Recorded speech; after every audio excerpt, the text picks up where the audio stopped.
Hi, I'm Mike Acker. There's a moment I see all the time. Someone finishes speaking or performing or doing something. They turn to a colleague and they ask, how did I do? And the answer is usually something like, you did good, or nice job.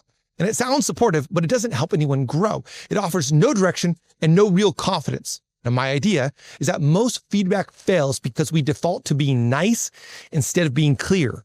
But a small shift can make feedback real. Start with one specific positive so the person knows where they're on the right track, and then give a specific improvement based on your role in the moment. So if I'm an expert, I guide. If I'm a peer, I share a perspective.